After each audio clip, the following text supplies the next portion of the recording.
Well, everyone, it's time for us to go ahead and take a look at the Samsung Galaxy S22 and see how this phone holds up in the later part of 2022. Now, here's the thing about this device.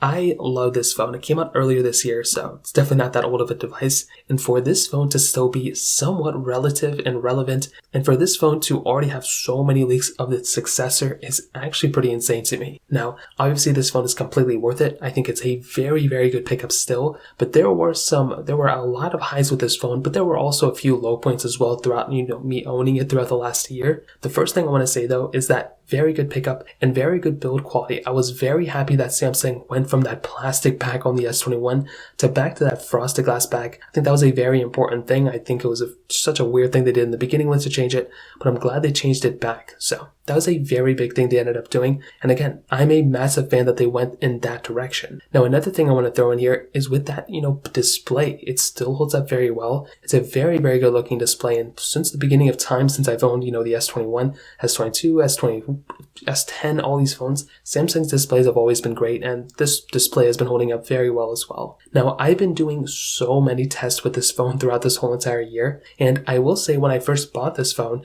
I don't even think I did too many battery tests. I really should have. I kind of took an L there, if I'm being honest. But I will say one big thing with the Samsung Galaxy S22 is with its, I feel like its performance is not that bad. A lot of people have said that the performance was not good. They said that that Snapdragon 8 Gen 1 Plus chipset, or whichever one of that is, was a way better chipset. And I 100% agree. The Z Fold 4, the Z Flip 4 performed very, very well. I think I was basically looking at my Tab S8 and I was getting great performance on that too, since I use that a lot more than my S22. But the consensus basically is the Snapdragon 8 Gen 1 was not well optimized for the most part. But that has never been more clear for me than when I did my battery tests. When I ran battery tests comparing the Google Pixel 6 to the Galaxy S22, the Pixel 7, the iPhone 14, all these other phones that came out throughout this year, I think the Nothing Phone one too, the Galaxy S22 just doesn't perform that well in the battery life department. And that is I would say that's the big learning lesson for me. I really wish this phone could have performed a little bit better in that specific area.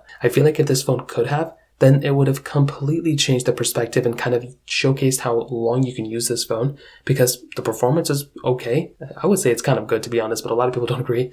The build quality is great. The cameras are great. There's a lot of great things about this phone, the features behind this phone, but the battery life could have used a little bit of more work. So that is a big thing to keep in mind. Now, some other big things. We did get One UI 5, which is awesome. I still have to install it on my device. Fortunately, for some reason, it's not showing up, so I don't know why that's happening, but I'll go ahead and install it and we'll kind of see what it holds up from there. On top of that, you have, the price tag of this thing that went down in the used market as well. So that is another big thing. When you have a phone like the Galaxy S22, it's not going to be like that $800 phone that it used to be. You can buy these things for hundreds and hundreds of dollars less than what it used to be. So in my perspective, again, that's another big thing to keep in mind there too. So all in all, I think the Galaxy S22 has held up very well. It's not perfect, but I do think, if this phone gets down to like $300, $350, I think it's going to be a really good price phone for a lot of people out there. So that pretty much covers it up. If you have any other thoughts or questions, let me know in the comment section below. Hit the like button, that would mean so much, but definitely hit that subscribe button. More importantly than everything else, I love every single one of you guys. Hopefully I'll catch you guys in the next video. Peace out till then.